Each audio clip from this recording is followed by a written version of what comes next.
Israel's leaders, they say, fear American support for their war is about to run out. Recent polls are showing that over 70% of Israelis favor a ceasefire over continuing the war, and that there are major fractures, as you have mentioned, in Israeli society. As you were talking about the super Sparta vision that Netanyahu has as he braces what it seems like for an isolated economic future, major financial institutions, Alastair, in Israel are saying that Netanyahu needs to cool it with this, and the financial situation now in Israel is bleaker and bleaker. Stocks are plunging just because of these comments. Here are comments he made to the finance ministry in a conference. Countries like Qatar, China have invested and continue to invest enormous sums to influence Western media with an anti-Israel agenda through bots, AI, publications. You open your phone, you're bombarded.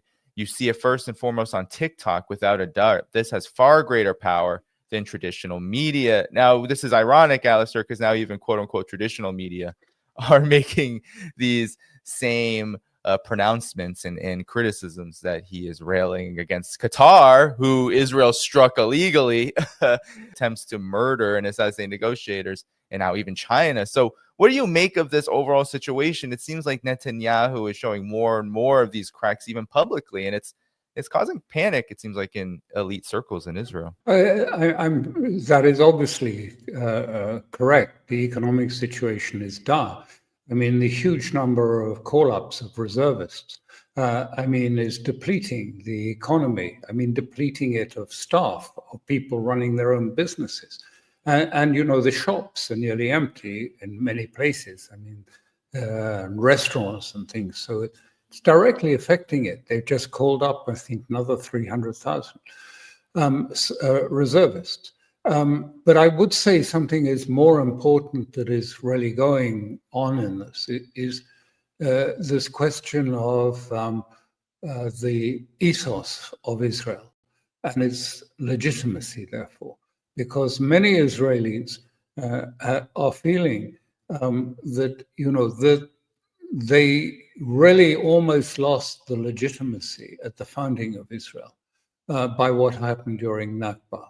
The massacres, the killings, the rapes, all of those things which were never properly brought to justice, were never even investigated. At least there was an investigation, never published.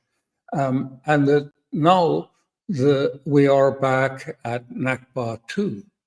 And the question is, what is the ethos? What is the underlying ethos of Israel? Has it moved on to Amalek, to a sort of Talmudian ethos?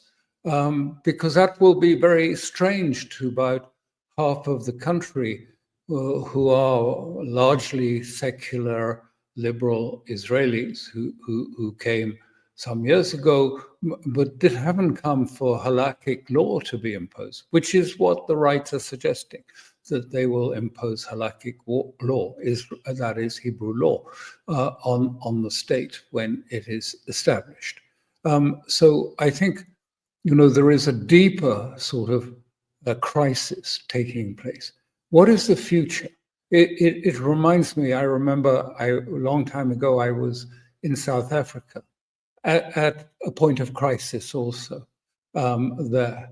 And I remember, because I had to deal with many of the Afrikaners, and the point came, wasn't the ANC and the resistance. The point came was when these Afrikaners and the business elites started to say, but what will there be for my grandchildren?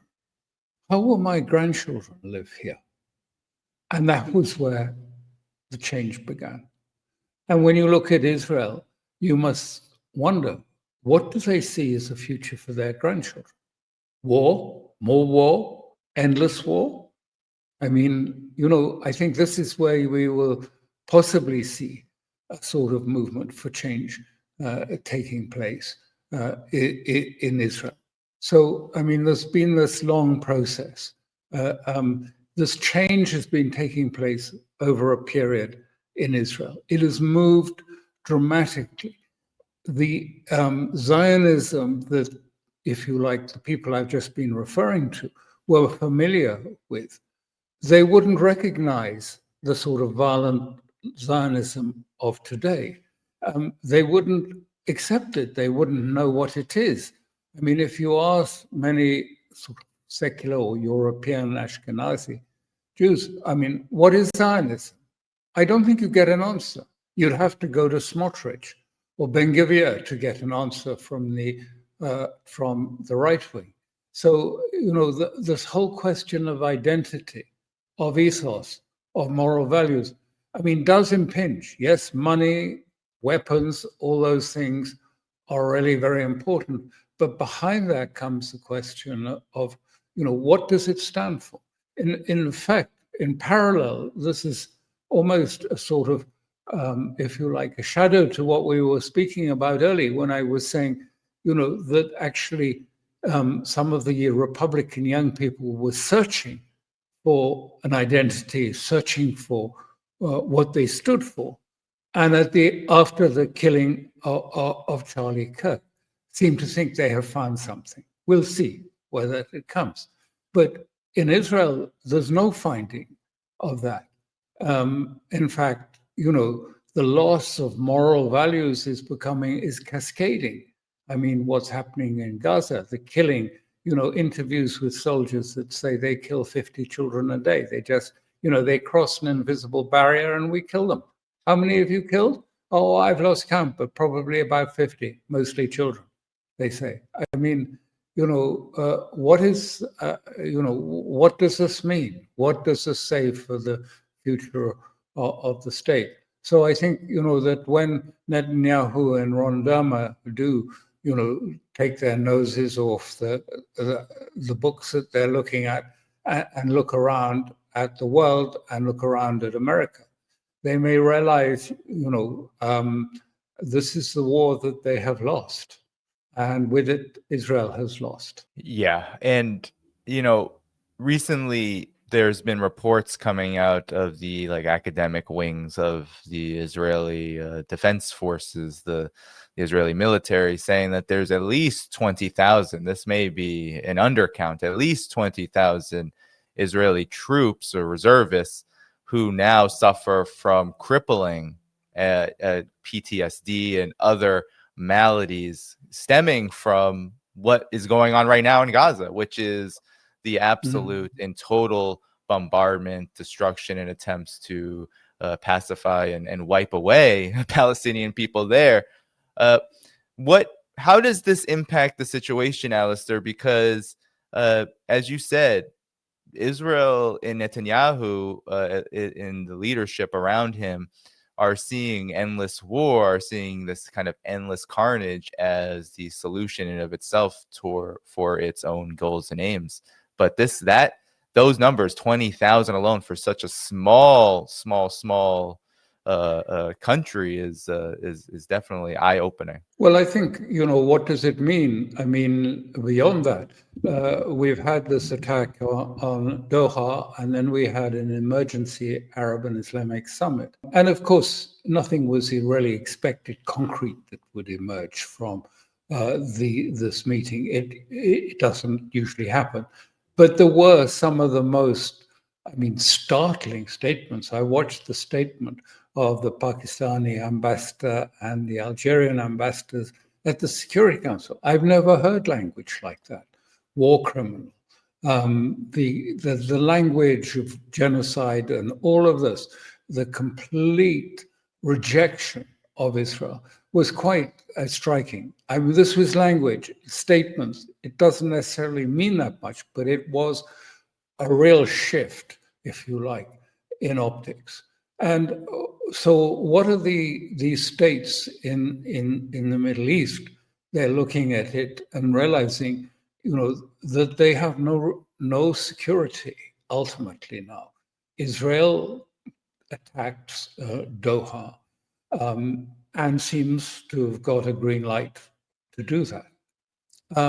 And you know, it's pretty certain they did have a green light because, you know, the mechanics of these things is that, you know, as soon as aircraft take off, from Israel. They are monitored by the American radars and structures, and many others, the Iranians and the Russians too, the moment they take off. So when they start moving towards, an American base in Doha or near to an American base, you can bet that, the phones will have been ringing across the Pentagon saying, look, something's going on.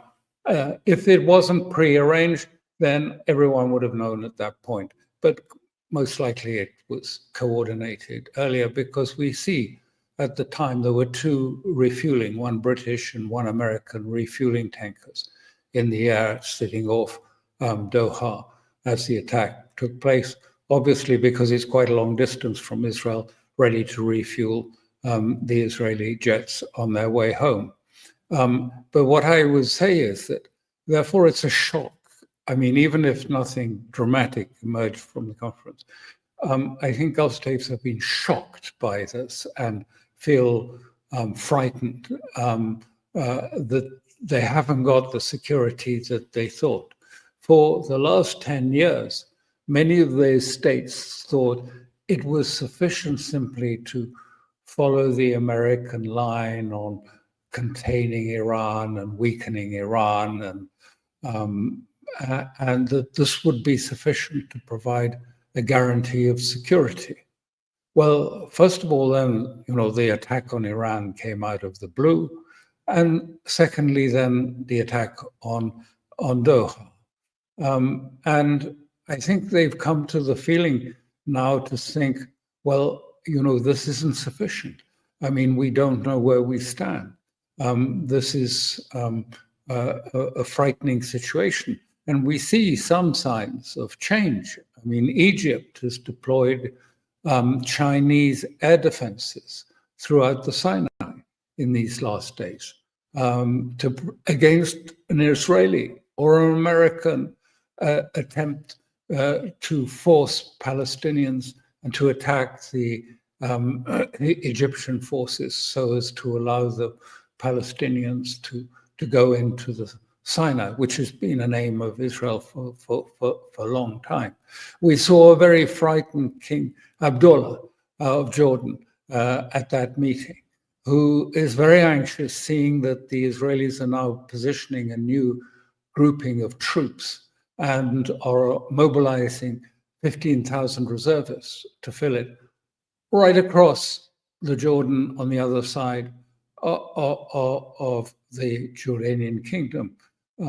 Clearly something is being prepared, or at least that's what Abdullah is thinking. So he's reinstated conscription in Jordan as a consequence. So everywhere you see,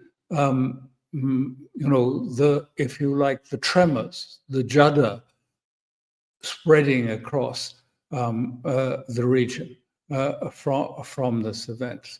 What will happen in the long term? I think in the long term, it is the beginning of a shift. Not the shift itself, but the beginning of a shift. And the shift is pretty obvious. It is going to be to China, because it was China that affected, if you like, the reconciliation with Iran. The whole point of that exercise of being anti-Iranian was to get, the American umbrella, security umbrella. Well, that's gone now. It doesn't make sense anymore. So it makes much more sense for China for them to move closer to China and to Russia and to Iran. And what was very striking at that meeting was to see, if you like, first of all, the Iranian officials meeting with Jilani, a former ISIS man, a sworn enemy of Iran, and promising good relations. I mean, that's a very significant sort of shift towards Iran in that point. But also, Pezeshkian, the president, was meeting with Mohammed bin Salman at the same time. And so we saw the optics were more interesting than the substance that emerged from the meeting, but those optics were quite indicative and very interesting. Yeah, and Alistair, what is the precedent then that was set by Israel in its attempted strike on Qatar or its strike on Qatar because people were killed?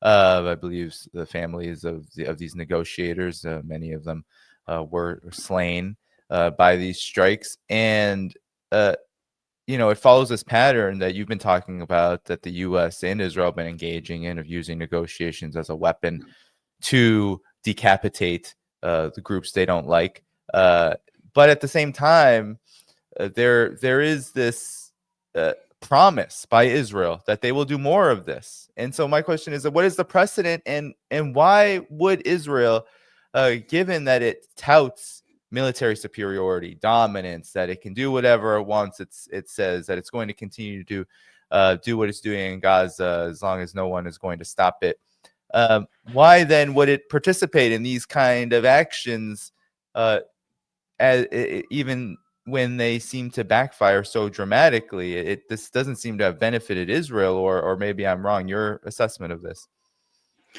I think what it is doing, it's trading on something, and it's trading on the fact that there is a faction within the United States, on not the Republican side, but I'm talking more about the deep state side of the US, which was enthralled by the decapitation of Hezbollah.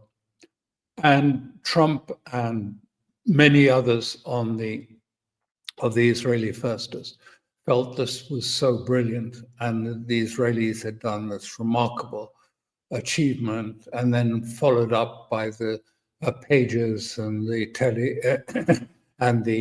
telephone bombs going off. They were full of admiration for this.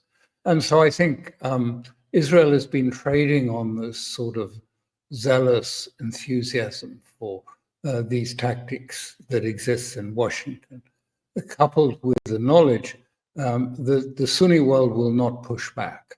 They'll not push back effectively. And therefore, they feel that they can just go ahead. And they feel that the United States understands that the Sunnis will not push back. And they understand that, the decapitation, that they approve and like it. They advocated it, as I said, for Yemen. The Americans, in their own right, not from Israel, but America was going to decapitate. So, and clearly America approved of the decapitation in Iran. We know that, that was a joint operation on the 13th when Israel did its sneak attack on Iran. And Trump was saying to acquaintances in the West Wing, it's going to be a great success. It's going to be a showstopper, isn't it? It's going to be great. These Israelis, they're so clever. And of course, it was intended to bring down, the aim was what he was hoping for and what Israel was hoping for, that what they call the house of cards of Iran would have collapsed. It didn't. In fact, the opposite has happened. Iran has become a stronger state from that. But I think this is why, as I say, we have to sort of dig deeper, because, it's not just that Israel, Zionism has transformed. Israel has transformed in terms of its military strategy. But also, in its wake, America has been transforming and pursuing very similar tactics too. Does this imply something more profound about where the United States is going? Is the United States, and then Mr. Trump, in his frustration at perhaps not getting the successes he hoped for with Russia or China or India, is going to use the sort of escalatory dominance to try and achieve something in order to try and address the most pressing need of the United States, which is its financial needs, which is to get the money flowing into the United States to offset if you like, the budget deficit and its contribution to a growing debt problem. There is a huge amount of debt that is coming due for rollover, for renewal in this period up to midterms. Not quite 7 trillion, but big slice. And I think Trump's real focus is on how to deal with this. And one of the elements, of course, was a sort of shakedown of the Europeans and a shakedown of NATO and a shakedown of the Gulf states. And he got quite a few billions, hundreds of billions from all of that, which have helped offset, if you like, the growth in debt that the budget was giving rise to. So, I mean, I think this is why he wants to appear tough and to sort of take a leaf out of Netanyahu's book and being someone who, really does it and is tough on the ground, because he wants these people to pay up. And they need to pay up, otherwise there's going to be a real problem in the United States in terms of its debt overhang. The presumed conclusion by both Israel and the United States is that this will eliminate and end Hamas, that Gaza, Palestine overall will no longer be governed or have any influence over it by Hamas. Do you see this as happening? There's been a lot of speculation already about this operation as already being simply a rehash of what Israel did to begin this military siege and economic siege and escalation that has really blown the world away. What's your take on this? Your question, where is all of this leading, essentially? What is it going to do, either to the United States or to the global sphere? I mean, really, at this stage, we can't answer very clearly that. Except to say that the China and Russia are strengthening very much in this period. They are very quietly and without fanfare laying out a new international trading system. The elements of it are mostly already in play. We don't notice it much because it doesn't get much attention in the press, but this is occurring at the same time, and Europe is much weaker in this process. So I think we will see, with a weakened Europe and with an America that is struggling to, if you like, impose tariffs and other methods to try and increase its revenues, that the trend is going to be towards China. If you look at a map that I saw one recently put up on Larry Johnson's site, which was a map of how many states, it was a colored map of how many states had the majority of their trade with the United States.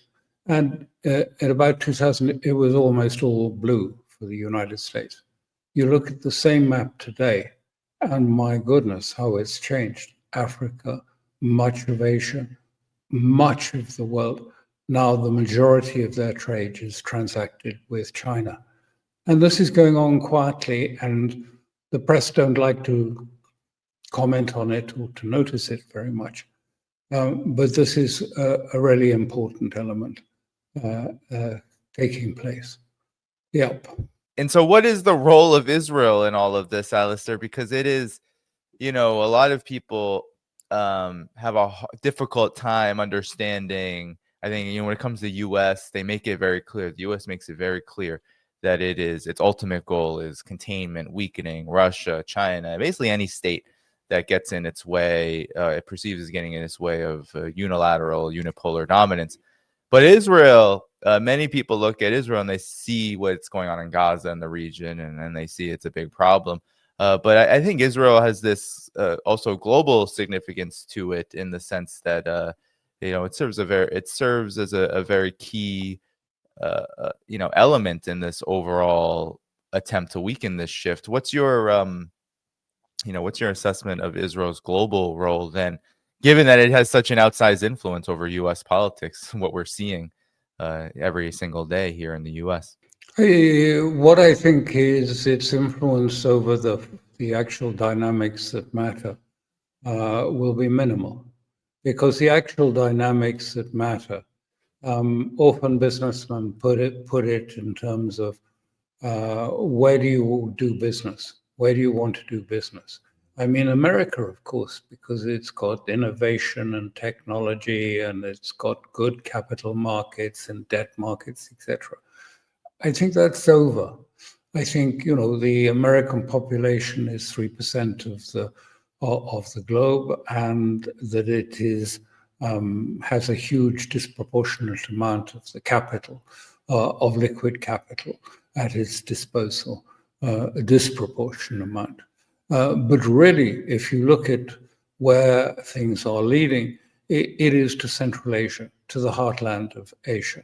And that cannot be ignored. And certainly, I mean, Israel acting as it's now acting is not going to do anything to change that. It may actually only accelerate it, because this is, seen as the exemplar, the avatar of American thinking and American policy. And most of the world don't like that. They don't like to be bullied. They don't like to be lectured. They don't like to be shaken down for their money.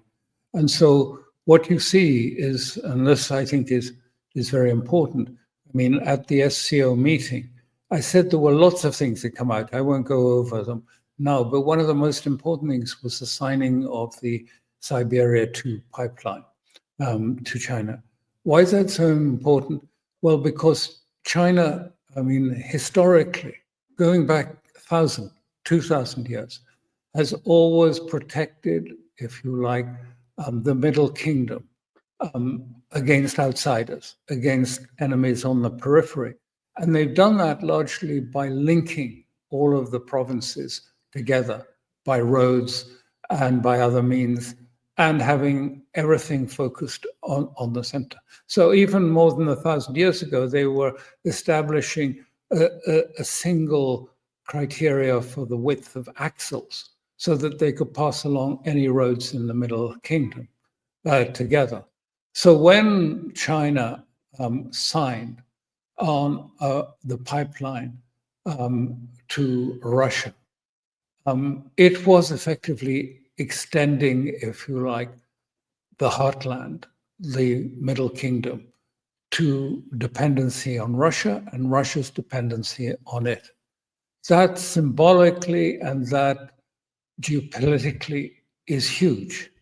Again, look at the map. You'll see, if you look at the whole map of the heartland, you'll see on the left, plenty of pipelines and energy conduits on the left-hand side, if you like. But the right side, going through to Siberia and to China relatively soon, you'll soon see a lot more. There will be spurs going off, I should think, very soon. As soon as it's built, it's not due to be complete until 2030, but the Chinese are very quick in building these things. But a spur will go off to India, I am sure.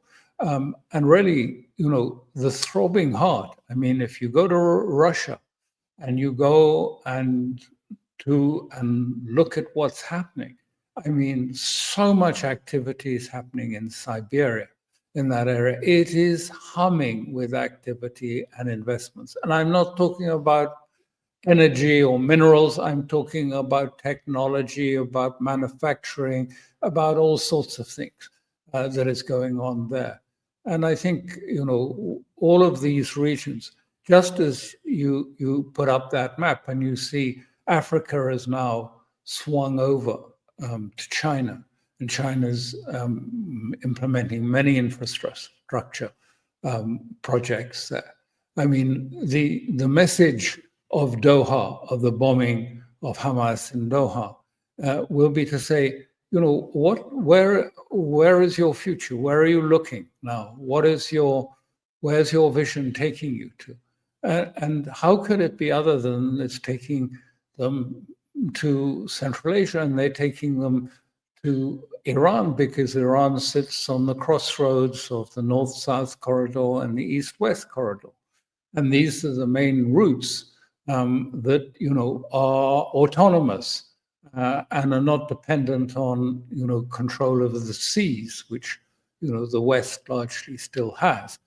And so, you know, I think this is the future. They all see this is the future of business.